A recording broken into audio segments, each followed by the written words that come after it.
جاردی سلاو شخواه وکی که مگوتی پشت بولتنان و چین کرده میوانه کی ور بگرن میوانه مجی حسین وادلیه جه وشه تسویق کمپانیای آرسل بخیراتی سپاس گلک سپاس دست بکیم هندک آگاهیان و پیناسینه که برفره یا کارو خباتا کمپانیای آرسل شته بپیسن دست بکید سلاو و رز بو رادیا بویر و بو همو گهدارن رادیا بویر گلک سپاس نها شركة أرسل يعني كومبانيا أرسل بتقنية 4G كاردك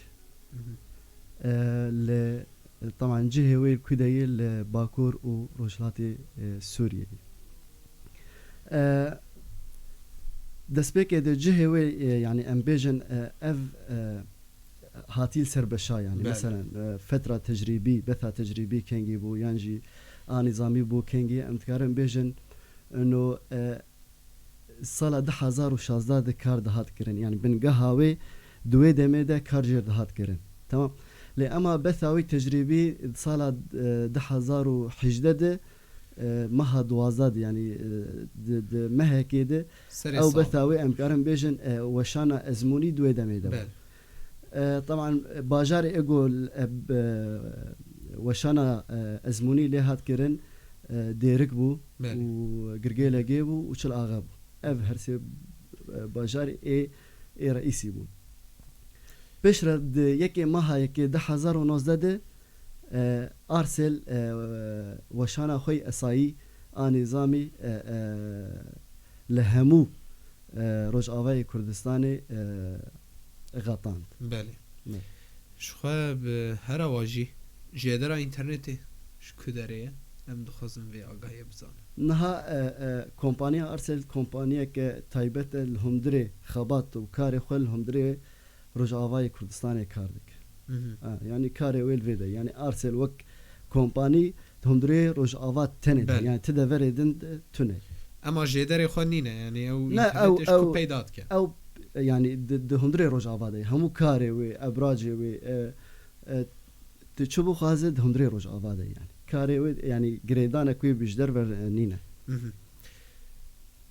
حتاني كودري شبكه ارسل هي متخازم بزانن يعني برفره هي تمام نها وقت مشتر قلت مها 2018 وشانوي ازموني ما قلت ديرك بو چلاغه بو قرقيله جيبو بشرا ما برفرهكر بله تمام يعني تكربج كانتونا جزيره بتفاهي اخو ارسل ليش هبو يعني ديرك قرقيله جير ميلان چلاغه تربس بيه قامش لو عمود دربسيه سريكانيه تلتمر وحسكي شخوا يعني بروجي ما اي بشروجي جي هبون يعني ما كار ذكر ام جهاستم جري سبي حتى كوباني لمخابن ايريشي دولتا ترك اي في دا ايغول سسريكاني وجري سبي تشيبو هشت جو اف بروجي ما بسكد يعني خازن تشكيدي جي بيجم لسريكاني شخوا وجري سبي خدمته ارسل اللي هات سكناندن شخوا انا ليتنيه همو ابراج ومحطات وكاري قوتيد هات كرن كش توايي هات تالان كرن ويران كرن سردستي او چتين گو گريدا يبون تركي سيستم اب كارانينا انترنت بچي شوي بو كابل سيمن يانجي دريا راوتران دنا نها شو خبري انا ماغو ارسل كومبانيا كه بتقنيه 4G كاردك فهلبت دماغو بو 4G اوي تشبه سيم كارت يعني مثلا كابل او راوتر وكابل تشتغلوا تيتنا سيم كارت دريا موبايل او سيم هانه كبه موبايل ودريا وير كتب كاراني لباشور كورسانش بر كتبوت ارسل لروجاوای كورسانه لباشور كورسانه اون توانا گلک هنه یانجی يعني تایبت به اینترنت نه نتنه دريا سيم كارتين راوتر وكابل جي تشيدكن او تون تشتكي ولو هزر ناكن كون تشيكن لروجاوي كردستان انه بشتركوا يعني انا وقت تقنيه 4G ام دروجاوي كردستان دو كومبانيا ارسل ام يعني جدس بيك ما دريا سيم كارت كارد كرو حتى نهاجي باش باقين وچاونه خدمتي كو هون جهوالاتيان ره بش گشتكن تمام شخوا بنا ارسل يعني جنب بيجن بطاقات التعبئة أو فئات يوي بله مقسمة يعني دبي أم فياجي بيجن هرجو فئات بلندبه يعني هرجو سعراوي بلندبه أقاسي أرزان ترجي دبه يعني مثلا 25 جيجا تبدأ هزار بين 8 جيجا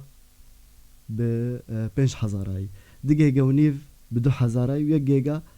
بحزاري فبالا خب ده 1 جيجا بحزاري هرجو بلند دبه جيجات فرتر دبه و سعراوي أرزان تر دبه باش طبعا جبو سيم كارت جي دما جو دسبيكا جو مشترك او سيما هاني دكره او جي دقيقه ونفتي دي فئات وجه هوانا فئات امبيشن فئات مشتركه مقسمه 1 جيجا حزاره دقيقه ونيف 10000 8 جيجا 5000 25 جيجا دهاي باش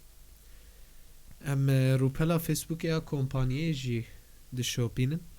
چالاکی خوات نوع ین دیتر هنش خو او کارچنه مره بحثم نها كومبانيا ارسل سياستك وهي دواري تشد طبعا بير چالاکی هاتن كرن بير بروجه له بشيامه هنه دواري جواكي ده دواري چانده ده دواري ورزيشه ده دواري بيئه ده وخزايه ده نها مجالك چالاکی كرن يعني دواري مثلا دعم الطفولة تنابر زاروكين تنابر ايجو سريكاني وجريس بيجي در كتم بيرشالاكي دبن نافي هناك من يحتاج ابتسامة باب شوى ما اساس يرتبو وما بزاروكر بيرشالاكي كرن دواري ورزيش ده نها دمغنيزيك روجا ان يجد بطولة قامشلو المفتوحة بطولة الشطرنج يشخوا او دبن رعاية ارسل ده يعني امور الرعاية يجي الجمع هاي دواري خزايد دواري بي اجيد بروجيك ما هي يعني بشروجد مثلا حملة تشجير باقش كرني قالك تشتهني يعني شو خاطر بحث كرت جو ارسل تقارب بدا بشتكرجي يعني سبونسر وكي راعيجي يعني كسك بيش جموا بيش از و بروجيك ما هي از دخوازم کو ارسل خودی لدر کفیان ارسل دبیجه که از خودی الوی پروژه‌ای در بکم بچه ویی اف نها ام مثلا هاني يعني مبادرة جمجي هبو مبادرة اطراف نيدجين هبو شو ام دسبك الدراسات يعني هدف ما يعني ارمان جامجي تشيه ام فداك بيجين جواكا خو وكسن هندري وجواكي ام دسبك الدراسات دكن جو ام دبينن انه مسوجا كيسه جيبغرن ام وك مادي طبعا يعني ام كارب فداك الجواكي والدردوره خو بكن ام بيرادو وشو قال لك اطرافات يعني انا نابرا ما و اتحاد الرياضي كانتوني جديد قال لك علي كاري هات كرن نابرا ما وقال لك رخصتن جواكا سيفيلجي قال لك تكليه مبوار هنا جبوغو ام كاربن خباتي بكن وتشكي جواكا خور بكن باندورا دولار شوه لکرینا و فروشتنا سیمن و نکریه شوه خدمت نوه که هون جهوالاتیان را پیشکش دکن چنه نرخوه نها چقاسه ما مستش شوه تجي زانو اجي زانم باندورا دولار الهمو تشتي هي بله وك ارسل حتى انها امبليريا سوري كاردكن يعني واردات ما بطاقات جو ام دفروشن سيمن جو تفروتن حمو بليريا سورية بله تمام فدبي فيدا معادلة يعني تشتي جو ام يعني مصاريف جو تكرن تقنيات واجهزة ومحطات وابراج افهمو جيش ام دولار تيلن مصاريف ما حمو بدولار تمام لواردات ما شنو بليريا سورية هل بت اوي باندورا اوي هبو تأثيرك سلبي جيل سرما بك لي دسبيكا اف شركة هات افاكرين ارمان جامع خدمتها جواكا رجلا تمام ف حطانها امبليريا سوري كاردك يعني ما جو 1 جيجا بحزارية طبعا ازيد شي بيجم معروف سر استا ناف دولتي جي 1 جيجا چه دولتي $2 تفروت بله تمام لإبا ما ثبت عندي 1 جيجا بحزاري وهرجو بلند به ارزان ترجي به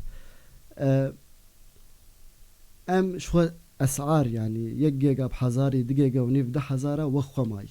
وخو بمينه اگرت بشروجه ده ام ارزان تر نكن شو ام بوهانا كي بلگین پیویز بوب دست خستنا سیما ارسل چنه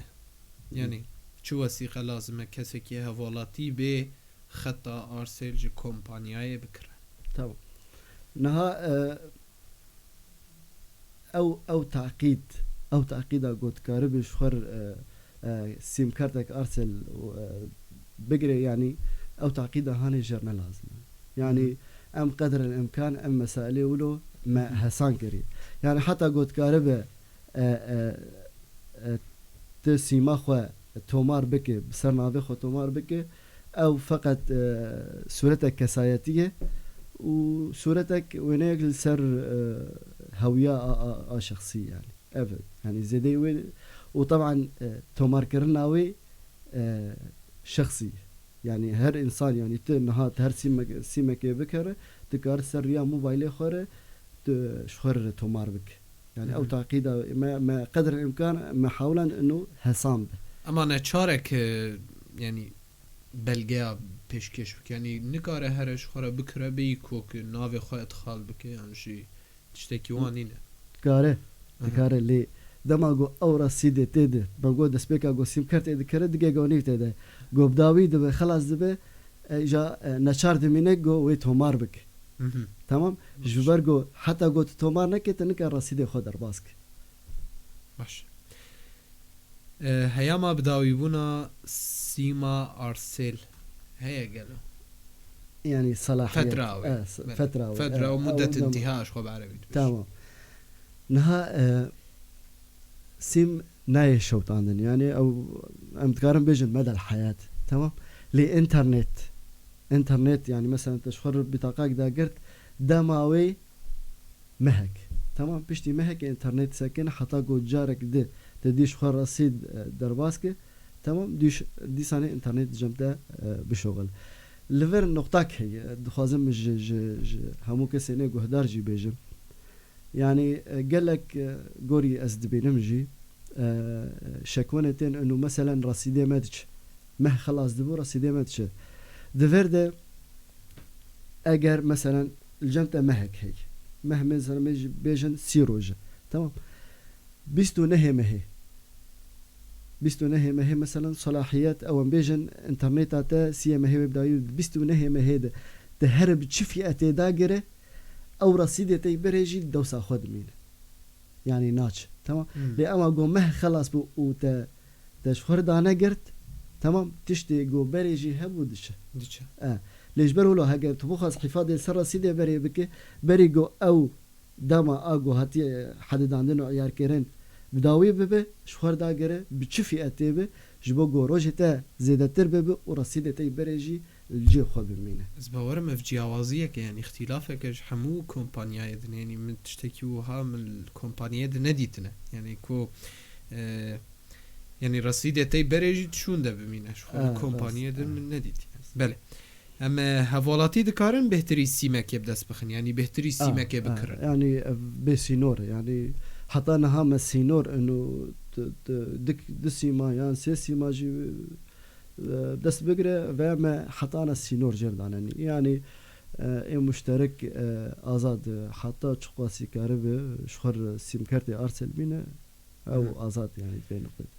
خدمتن هوالاتيان و كريموانان لكودري هنا جبلي نافندا سرقة يعني جبلي نافندا سرقة تدي الكورنيش يا وي سرقة هي جبلي وي خدمة زبائن لتدوري دهنا يعني ما مست دهمو باجارة نيزي 120 طبعا زيادتري ولو يجي 120 مراكز نافندين افروتني مراكز البيع هنا اف نافندين افروتني او خو خدمت يجبو مروفان دكه يعني وقت بخواز سيمك دس بگره کار هر وگر وان مراکزی ای بيع نافند فروتني بخواز رصيد جوه دیگه پزگریک بر در باس بون جوه دیگه لی ناوندا رئیسی لقام شلویه الكورنيش نزي دوارة تمثاله تنشتاج جامع الحسينة پیشروجه دجیم امی کار بکن و شخوانه ها کار سر تکرن انو ام الباجار حسکی جنابنده که وک باش هون تخزمتان جو شاگرد و خندوانان را پیشکش دکن میناک خندوانان زانینگه تدی او گلکی انترنت بکارتینن تدی الحمه کمپانیای دن تشتكي تايبت فئة الشباب كم دبيجن تيمك وقت عمنا نهابري أنا تبحثات دي تشالاكي وبروجين إيجو أرسل بيرا دبي بروجي مال باليكاريا جوانا وباليكاريا خواندوان زانگه هجي لهنه يعني ما قالك تشالاكي الهندري زانگه روج آواجي تكره لي اما وقت باقة انترنت مثلا بخصص التايبت جبو فئاك محدد وحطانا هم بروجكت بيشاروجه ده ام بهيفين اوي تشي ببي يعني تشتاك دم ببيجن هندك باش داربوين ارسل لباجاري قامش لوي غازنان لزبونا انترنت يتكن دبيجن لتاخنا انترنت خرطة بهيزة والهن تاخان جي لاوازة ونشو دبيجن خلق جرنج يعني باشفو امي بحثاي بكر مسألة تدي زعيفونا الشبكة وبزجريك نقدر باز دبل نها چه كومبانيين ايجو دوار انترنت واتصالات كاردك ودخابته السر اصلا سر مراحلان كاردك وخباتي خودك تمام يعني مرحلة يكي اف مرحلة دا اساسية اف حتى قدجين تشكي جو كاربن بي دردورا خرازي بك نهاوك ارسل امجي سر مراحلة كاردك تمام فحتى جو مرحلة ام بقديم درباسي مرحلة قديم ببن قال لك اصلا جيو قال لك بزقريك وي درباس ببن نها اما مرحلة يكي مبداوي كري مرحلة يكي تشيه جا ام كاربن هر باجاركي برجكي وددالي دينا ام درباسي مرحلة داد ببن مرحلة دا امي شرو ده هر باجاركي ده اجا برفره بك يعني بكي هون بينن اگر ند حفت د روزانه به حفتيه ام تدي ام الجمع هي هاشتاج وسعنا الشبكه كرمالك الطاخان والدفرني دند ام بهتر كاردك نها مرحله سوسيال جمع شي شو انا مي درباس ويجي ببن غوندواري اي باجيرا وريا مثلا انا ريا قلت قامش لو حسك مثلا افرياني ولوجي ام كارم بغاطين بس غيرك زغيفونا شبكه شو وقت اقول نلقى مش لو تاني يعني دايرك يجي درت كيف والحسك يجي درت كيف ويقين بك يعني قسمي مي فني 24 ساعه كاردكن ودخبتن جبوكو بس غيرك شاره بكن ليه انا يعني امجي جريداين بظروفنا امجي يعني مسائل قدرباز من يعني مسائل اقتصادي سينورين ومعدات قدرباز بن يعني اشكاليات مردرباز بن ليه ام بهيفين انه بيشاروجه ده اوي شبكه برباج بن امج فان بزغريكا خلاص بن وام بهيفيا يعني مشتركين مجي افتشتي هاني بقدرين ام زانن يعني وان شاء الله يعني بيشاروجه ده امي فان بزغريك حميه چاره بك لگور هاتی شوفاندن دما اینترنتا گشتی دبره یا کوج باشورته یا جیش هندور وبه یا ارسل جی تبرین ابنو چه راسته گلو افجي راستي يعني انترنت دما جو كامل تاخد كرن كاف شخو ارسل جي يعني اوجي بشك انترنتي فاوجي تاخد كرن چمانه مثلا دبیجه کمپانیا یک باشقه او سر 4G لشغله سر تلفونه چما انترنتا گشتی یا کوج آلیه باشور بیان جوی آلی وته یا وجی قدبه تماما يعني بري انا جيشتر قلت ما جو اف كانتونا عفوا كومبانيا ارسل ما جو طيبت الهندري روج افاخ كارو خبات خدك تمام فدماغو انترنت جي قد به فهلبت ارسل جي تاخد كريج برجو او جي بشك انترنت يعني ف نظام يعني جريدان اولو شخوتي آگاهی اولو زیادت تنه پروژه نوش بو پیشخستنا کارو خباتا ارسل باکوره سوری نها وق مشتركات يعني او مراحل نها بحث كر بروجي منه نها ام چقاسي هول بدن اف شخو جي برسي يعني ام چقاسي هول بدن ام كارمن سركفتنين خو ام بجيه بقرن ام اف زغريك جو مشتركين در باز من زيفبونا شبكه ام حتى كيجان استي ام كاربن خدمتي ج فان مشتركين او جواك اخر بكن يعني ام اف د پیشروج دامه هلبت السر کار بکن جبلی ولو جید چالاکی و ایگو ام کاربن جبو جواکا خوجی پیشکش کن شو افجی د مشروعی مدیو امل سر کار بکن گلک سپاس حسین بادلی بشه تسویق ی کمپانیا ارسل تول گل من بوی سپاس بوی گلک سپاس کو وجی تماشا کر گهدار و تماشاوان المال ورجی ام دیگهشن داویا بش خوی هفدیتین لی بندوار بن شو گلا واسبه هیجی لگلو ابردوامه با آگاهیم بهتر یعنی مینا سقاو با هر وها گرا روزنامه گریه می بوره پاروب کن هر شاد و بختور بن